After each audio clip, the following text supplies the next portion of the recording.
دل سے بہت قریب ہے، لیکن 2016 میں برہان وانی کی شہادت کے بعد ایک نئی لہر آئی اور وہ انڈیجنس موومنٹ تھی.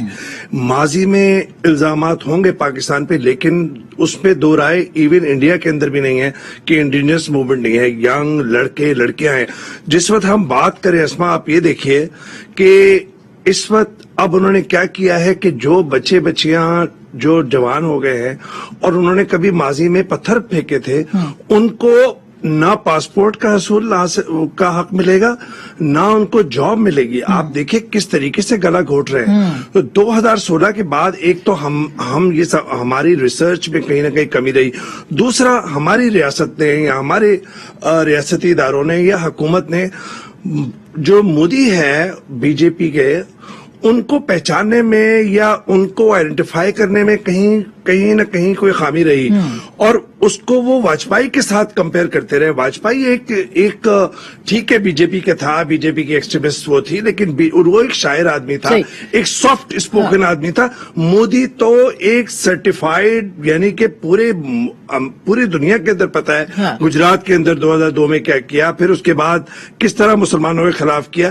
میں یہ نہیں سمجھتا کہ پاکستان نے جو ہے اسما کہ اس میں اٹھانے میں کوئی ایشو اٹھانے میں مسئلہ کیا، لیکن مسئلہ ہے ہماری انڈیا کی ڈائنامکس کو سمجھنے کا اور ہماری فورن پالیسی کے اندر. ویسے ہم سمجھتے تھے کہ مطلب عرب ممالک ہیں، یو اے ای وغیرہ، یہ ہمارے بہت کلوز ہیں اور ہمیشہ سے رہے بھی ہیں، ایسا نہیں ہے آج بھی رہے، لیکن مسئلہ کشمیر کے اوپر ہم ان کی سپورٹ نہیں حاصل کر سکتے اور ان کا ٹلٹ جو ہے وہ زیادہ ہندوستان کی طرف رہا ہے. آپ دیکھ لیجئے یو اے ای دیکھ لیجئے، سعودی عرب دیکھ لیں، یو اے ای نے سویلین ایوارڈ دے دیا مودی کو جس وقت یہ معاملہ سارا ہو رہا تھا.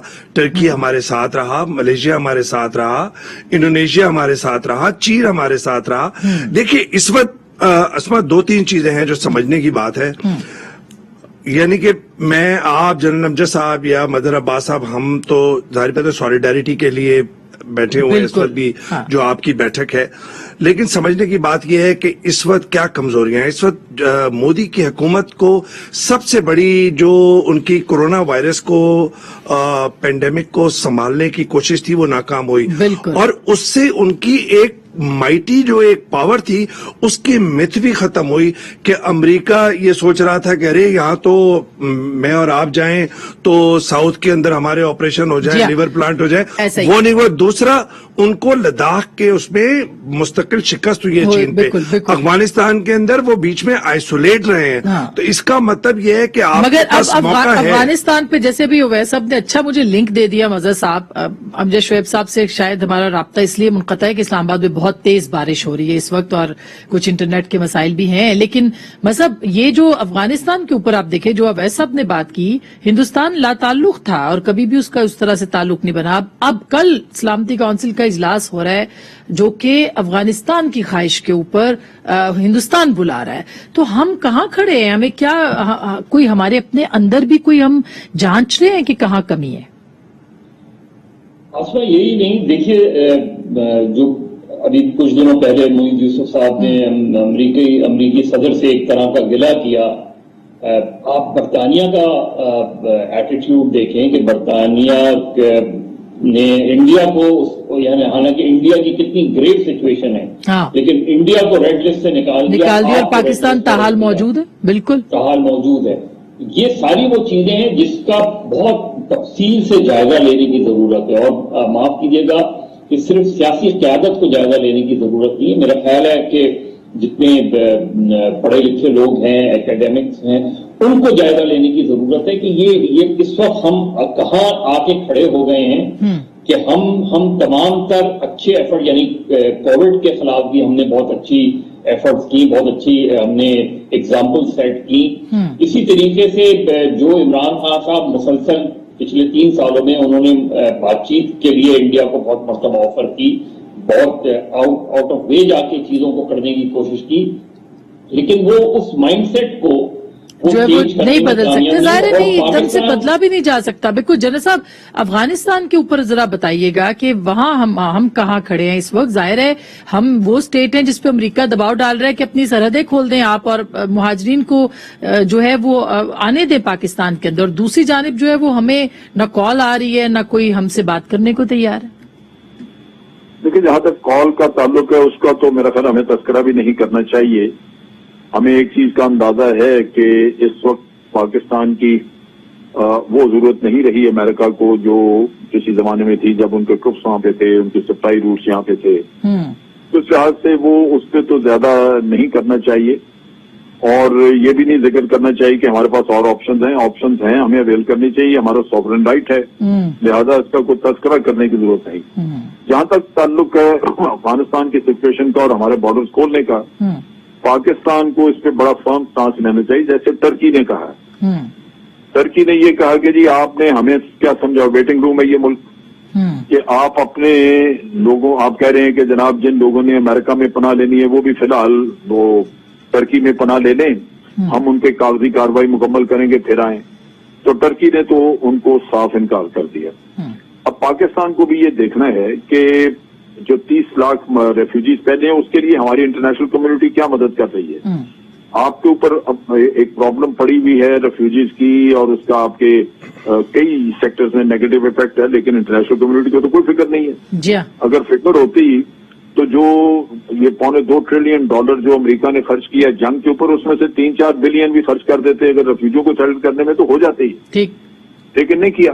تو اب پاکستان کو چاہیے کہ ان کو یہی کہے کہ جناب ہمارے بارڈر کے قریب آپ افغانستان سائڈ پہ ان کے کیمپ رکھ لیں, جہاں سے ان کو کوئی لاجسٹک سپلائی کو مدد چاہیے وہ دے دیں گے, لیکن ہم یہ نہیں کریں گے کہ ہماری سائڈ پہ ہیں کیونکہ اس میں ٹیررسٹ کے ساتھ آنے کا بہت خدشہ ہے. ہمارے ہاں امن امان کی صورتحال بہت بگڑ جائے گی جلدی. بالکل یہ اچھی تجویز ہے, مگر ڈالا جا رہا ہے بالکل یہ جنرل صاحب یہ اچھی آپ کے اوپر جو ڈالا جا رہا ہے یہ بنیادی طور پہ اس کا مقصد ہی یہی ہے کہ آپ آنے دیں لوگوں کو تاکہ سیٹ پیک کے اوپر بھرپور یہاں پہ کاروائیاں کی جا سکیں. جی یہ آپ بڑا فارم جانا چاہیے. جی ویسا آپ یہ سمجھتے ہیں کہ ایسا بھی ہو سکتا ہے. دوسری بات یہ کہ سلامتی کونسل میں کل آپ کی توقعات کیا ہیں کہ وہ کس طرح کا پریشر پاکستان پہ بڑھائیں گے؟ دیکھیے میں سمجھتا ہوں کہ اگر ہم بات کریں یہ جو افغانستان کا جو پھندا ہے اس کو ایک گلے کی تلاش ہے, اور پوری جو اس وقت جو 42 ملک تھے اور امریکہ تھے وہ اس وقت یہ سمجھ رہے ہیں کہ پاکستان کا گلا تیار ہے. دیکھیں پاکستان کی غلطیاں ماضی کے اندر بالکل رہی ہیں اور جنرل ضیاء الحق کے زمانے میں, اور ہم وہ بات کتنی دفعہ دہرائیں اور ہم اور آپ سب اس کی کریٹیک کی ہے ہم لوگوں نے. لیکن اس دفعہ یہ بتایا امریکہ کہ $83 بلین اسما انہوں نے نیٹو اور امریکہ نے خرچ کیے ہیں افغان فورسز پہ. تو افغان فورسز کیوں کلیپس کر رہے ہیں بھائی آپ جواب دیں. 42 ملک تھے, ایک صوبہ انہوں نے سنبھالا ہوا تھا. ہیلمند جو ہے وہ پاس ہے برطانیہ کے, جرمنی کے پاس کوئی ہے. تو آپ نے اس 20 سالوں کے اندر 2 دہائیوں میں کیا کیا؟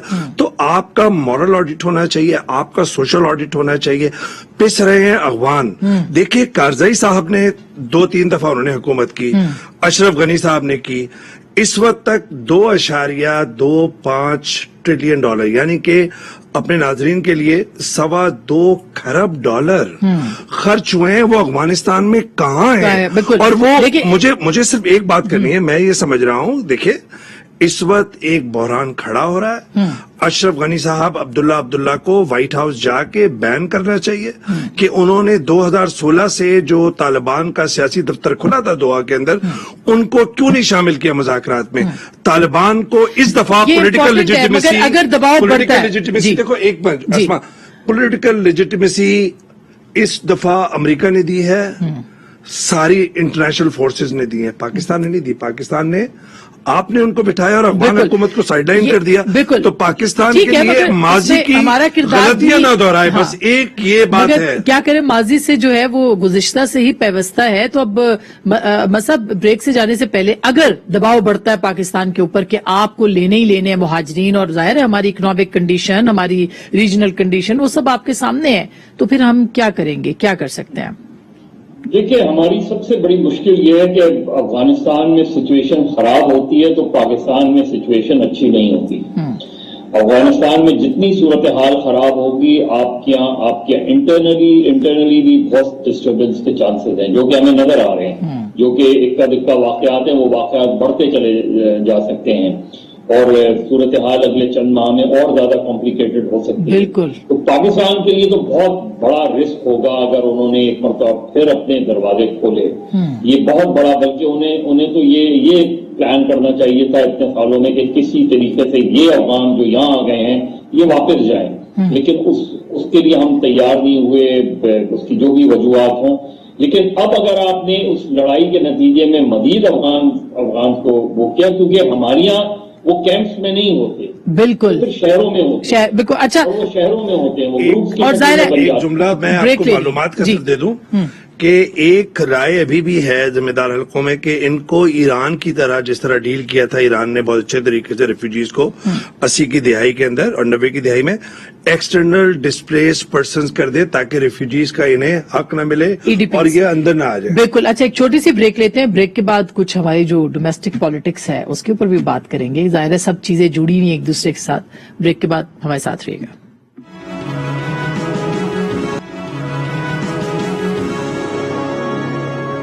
کے اوپر کہ دباؤ کتنا آ سکتا ہے اور پاکستان کو کیا کرنا چاہیے، پھر ہم اپنے پولیٹیکل ایشوز پہ آئیں۔ جی کیونکہ میں یہی بات کرنا چاہ رہا تھا۔ دیکھیے سی پیک جو ہے وہ چائنا کا بھی پروجیکٹ ہے اور رشیا بھی اس کو استعمال کرنا چاہتا ہے۔ یہ دباؤ پاکستان اکیلا اگر ہینڈل کرنے کی کوشش کرے گا تو بڑی مشکلات ہوں گی پاکستان کے لیے۔ شاہ محمود قریشی صاحب کو فوری طور پہ چائنا کا دورہ کرنا چاہیے، رشیا جانا چاہیے، ایران جانا چاہیے اور ہر جگہ پہ جوائنٹ کمیونیکے ایک جوائنٹ ان کی اسٹیٹمنٹ ایشو ہونی چاہیے جہاں یہ خطے کی پالیسی لے کے آئے، ٹھیک، کہ یہاں پہ امن کرنے کے لیے سارے یہ رشیا، چائنا، پاکستان یہ انٹرسٹڈ ہیں۔ امریکہ کے اصل ہدف کیا ہے، اس کے اصل مقاصد کیا ہے، وہ کبھی ڈکلیئر نہیں کرے گا، وہ بظاہر امن کی بات کرے گا لیکن پیچھے کچھ اور ہوگا۔ بالکل۔ لہٰذا یہ ضرورت ہے کہ ہم اکیلے ہینڈل کرنے کے بجائے فوراً ریجنل کنٹریز کو انوالو کریں اس میں، اچھا، اور پھر اس کو کنفرنٹ کریں امریکہ اور کو لے کے جانا چاہیے۔ اویس صاحب، مجھے صرف دو لائنیں ایڈ کر دوں۔ ابھی تازہ خبریں آ رہی ہیں میاں صاحب کو شاید برطانیہ جانے کا ان کا ویزا نہیں مل رہا، ختم ہونے کو نہیں ہو رہی۔ دیکھیں، میں سمجھتا ہوں کہ پاکستان کو بائیڈن کے فون کا انتظار نہیں کرنا چاہیے، یہ پہلے ڈیسائیڈ کر لینا چاہیے کہ وہ چائنا کے ساتھ اور امریکہ کے ساتھ توازن برقرار رکھنے میں کہیں ایک بالکل ہی نہ روٹ جائے۔ ہماری اسٹریٹجک جو الائنس ہے، ہمارا جو ٹرسٹڈ الائی ہے وہ ہے سی پیک اور اس کی وجہ سے چائنا اور دہائیوں سے ہے۔ دیکھیے، امریکہ کو اس وقت پاکستان کے لیے اپنے لیے ایک گریسفل ایگزٹ چاہیے افغانستان سے، اور پاکستان سے اسے اور کچھ نہیں چاہیے، یہ چاہیے کہ جی آپ چائنا کا ساتھ چھوڑ دیں۔ تو میں سمجھتا ہوں کہ فون کا انتظار بند کریں اور نہ اس پہ اصرار کریں، انٹرنیشنل پیپرز کے اندر اپنی سم بند کر دیں، یہ والی سم ہی بند کر دیں۔ ہاں، سم بند کر دیں، اور کیا کہ بھائی ویکسین نہیں لگائی۔ اچھا، اب یہ جو خبریں آ رہی ہیں پولیٹیکل، ظاہر ہے کہ نئی سب بندیاں ہیں، ایک تو ظاہر ہے جو جتنے انٹرنیشنل ایشوز ہیں اس کا پاکستان کی پالیٹکس پہ بھی اثر پڑتا ہے، افغانستان میں کچھ ہوتا ہے، یہاں اتھارٹیرینزم میں اضافہ ہوتا ہے۔ آپ کو کیا لگ رہا ہے نئی سب بندیوں کے اندر آگے؟ مجھے اسما ایسا لگ رہا ہے کہ افغانستان کا جو بحران ہے اور وہ ستمبر کے اندر بڑا ایک کرائسس آپ کے سامنے کھڑا ہوگا جب 11 ستمبر کے بعد، اور جو میری اطلاعات ہیں طالبان کے ذرائع سے بھی اور جو میری انڈرسٹینڈنگ ہے وہ میں آپ کے پروگرام میں بتاؤں کہ خبر کے طور پہ بتا رہا ہوں کہ بڑے شہروں پہ قبضہ افغانستان کے اندر امریکہ، اور جب افغانستان کی ڈائلاگ ہو رہا تھا، نیگوشیشن ہو رہی تھی، تو ایک ٹیسٹ انڈرسٹینڈنگ کے تحت یہ تھا کہ 11 ستمبر کے بعد وہ کریں گے کنٹرول، لیکن چونکہ امریکہ نے یہ ایئر اسٹرائکس کی ہیں اس وجہ سے شاید پہلے ہو جائے، لیکن میں سمجھتا ہوں کہ 11 ستمبر کے بعد ایک بڑا طوفان کھڑا ہوگا، اور اس کا پاکستان کے اوپر بھی اثر پڑے گا۔ ہم کتنے تیار ہیں مزہ صاحب، کیونکہ ہم سنتے ہیں بلاول بھٹو نے اس دن یہ بات کی تھی، باقی پولیٹیکل پارٹیز کی طرف سے کوئی ایسا ہمیں نظر نہیں آتا اسٹیٹمنٹ، لیکن کیا ہماری حکومت اور سیاسی جماعتیں اس کے لیے تیار ہیں، اس بلو بیک کے لیے کو فیس کرنے کے لیے، اور سیاست پہ کیا ہوگا؟ نہیں، تیار نہیں ہے، بلکہ میرا خیال ہے کہ جو جس طرح کی خبریں آ رہی ہیں، جس طرح کا ایک ماحول بن رہا ہے، اس میں تو ہمارا ٹلٹ پرو طالبان نظر آ رہا ہے، اور ظاہر ہے جس طرح کی آپ خبریں آتی ہیں، اور یہاں جو بہت سے گروپس ہیں جو طالبان کو سپورٹ کرتے ہیں، چاہے ڈائریکٹلی نہیں انڈائریکٹلی سپورٹ کرتے ہیں، تو ان کے لیے تو یہ فتح کا موقع ہے، ان کے لیے تو یہ جشن کا موقع ہوگا وہ۔ اب یہ جو صورتحال ہے یہ پاکستان میں اندرونی طور پہ کس حد تک اثر انداز ہوگی وہ بہت دیکھنے، وہ بڑا ٹرکی پیریڈ ہوگا، اور یہ صورت ہے اس میں کہ آپ کی ریاست کی کیا پالیسی ہوگی، ریاست اسے کس طرح کنٹرول کرتی ہے، یہ سب سے اہم سوال ہوگا، کیونکہ عمران خان کا اپنا ایک خاص نقطہ نظر ہے، وہ کسی بھی طریقے سے یوز آف فورس کے خلاف ہیں، یہ ان کی خوش قسمتی ہے کہ جب انہیں اقتدار ملا تو اس وقت شمالی وزیرستان، جنوبی وزیرستان، مالاکنڈ، امن ہو گیا تھا، کراچی، یہاں امن قائم ہو گیا تھا، ورنہ اور صورتحال مختلف ہوتی۔ تو میرا خیال ہے پاکستان کے لیے اور پاکستان کی سیاسی جماعتوں کے لیے کوئی بہت جو ہے اس پہ میں بالکل مطلب جی ایک میں بات کروں، دیکھیے بات یہ ہے باوجود اس کے کہ طالبان کی طرف سے ہمیں کوئی پرابلم نہیں، یعنی وہ انہوں نے ہمارے لیے کوئی دشمنی والا کام نہیں کیا، لیکن اس کے مقابلے میں اشرف غنی لگاتار بھارت کی زبان بولتا رہا اور ہمیں ہر دفعہ الزام تراشیاں سب کچھ، لیکن ان چیزوں کے باوجود ہم نے صرف اشرف غنی کی حکومت کو تسلیم کیا ہے، تمام ایگریمنٹ انہی کے ساتھ کیے ہوئے ہیں، تمام لینا اور اب ہم طالبان کو تو نہیں کریں گے، یعنی طالبان کے ساتھ تو ہماری کوئی ایسی چیز نہیں ہوگی، لگ رہا ایسے رہا ہے کہ پرو طالبان کا ہم نے یہاں تک کہا ہے کہ اگر وہ اپنے طاقت کے بل بوتے پہ اگر وہ کابل پہ قبضہ کریں گے تو ہم حکومت تسلیم نہیں کریں گے، ہم انٹرنیشنل کمیونٹی کا ساتھ دیں گے، ہم نے یہ بھی کہا ہے۔ یہ بہت امپورٹنٹ بات ہے، اس کے بالکل۔ باوجود آپ دیکھیں گے کہ کل یونائٹڈ نیشن میں جب یہ بات چیت ہوگی، یہ انڈیا اور افغانستان کی مل کے موو ہے، گٹھ جوڑ، ایگزیکٹلی یہ پریشانی والی بات ظاہر ہے کہ اس کے باوجود کیوں ہندوستان بھی، اور ظاہر ہے ہندوستان تو کرے گا افغانستان جو ہے وہ یہ کرنا چاہتا ہے۔ میں جیسا میں بریک لے لوں، میں بریک کے بعد اس کو وائنڈ اپ کروں گی، کیونکہ ہماری جو سیاست ہے تھوڑے کچھ منٹ رہ جائیں گے، اس کے بعد اس پر ضرور بات کریں گے اثر کیا ہوگا ہماری سیاست کے اوپر۔ بریک کے بعد عدالت نے ملزمان کا ریمانڈ دیتے ہوئے ویلکم بیک ناظرین، ایک دفعہ پھر آپ کو خوش آمدید کہتے ہیں۔ بریک سے پہلے ہم بات کر رہے تھے کہ پاکستان کی سیاست کا نقشہ کیا ہوگا، جو بیرونی خطرات ہیں اس کے پیش نظر، مگر اب تو ویسا بڑی خبر آ گئی کہ میاں صاحب کا ویزا ہی مسترد کر دیا ہے برطانیہ نے۔ اپیل کا حق ہے ان کے پاس، اپیل کر سکتے ہیں۔ اپیل کا تو حق ان کا یہاں بھی چھن گیا، اپیل کا حق وہ جب یہاں سے چلے گئے۔ میں سمجھتا ہوں کہ ظاہر بات ہے کہ ایک سیٹ بیک تو ہے، اور سیٹ بیک اس طریقے سے ہے کہ خود نواز شریف صاحب جب افغانستان کے سیکیورٹی ایڈوائزر سے وہاں پہ ملاقات کر رہے تھے اور اس طرح کے امپریشن دے رہے تھے کہ انٹرنیشنل پاورز کے ساتھ کوئی بہت ان کے تعلقات ہیں، اور ایسے حالات میں برطانیہ سے ان کا مسترد ہونا ویزا، ٹھیک ہے اپیلیں ہیں اور بہت سارے سینیریوز ہیں جس کے اندر وہ آگے اپیل کر سکتے ہیں۔ سب سے بڑا تو یہ ہے کہ کیا وہ الطاف حسین صاحب کی طرح سیاسی پناہ تو حاصل نہیں کریں گے۔ سیاسی پناہ حاصل کریں گے تو پھر ان کا بیانیہ اور سخت ہو جائے گا، پھر تو وہ اپنے بیانیے کو جو مزاحمتی بیانیہ ہے وہ زیادہ تقویت اب ملے تو یہ کہ پیر کے بجائے اب پیر پہ بھی ہاتھ رکھنا پڑے گا شہباز شریف صاحب کو، اور ٹھوڑی پہ بھی ہاتھ رکھنا پڑے گا ابھی یہ بالکل مذہب ابھی تو میں سمجھتا ہوں کہ نواز شریف صاحب کی سیاست کو ایک سیٹ بیک ہوا ہے فی الحال، لیکن آپشنز بہت ساری ہیں، اور وہ پلی کیا لیتے ہیں اپلیکیشن میں، وہ ایک نیا رخ ہوگا کہ کیا پوائنٹس لیتے ہیں کہ میری جان کو خطرہ ہے۔ تو اب مزہ صاحب وطن واپس بھی تو آ سکتے ہیں، اب وطن واپس بھی تو مزہ صاحب آ سکتے ہیں میاں صاحب، پھر سعودی عرب جائیں گے اگر واپس آ گئے۔ نہیں بالکل، دیکھیے میرا خیال ہے کہ نواز شریف صاحب سے بڑی سیاسی غلطی یہی ہوئی ہے کہ وہ جا کر اگر 6 مہینے بعد سال بھر واپس آتے تو ان کا سیاسی قد بہت بڑا ہوتا۔ انہوں نے یہاں سے جس کنڈیشن میں وہ گئے اس کے بعد جو ان کے علاج کی رپورٹس آئیں نہ کسی کی سمجھ میں آئیں، اور اتنا طویل عرصے رہنے کے بعد وداؤٹ ریئلائزنگ کہ آپ اس کے کانسیکوینسز کیا ہو سکتے ہیں، میرا خیال نواز شریف کی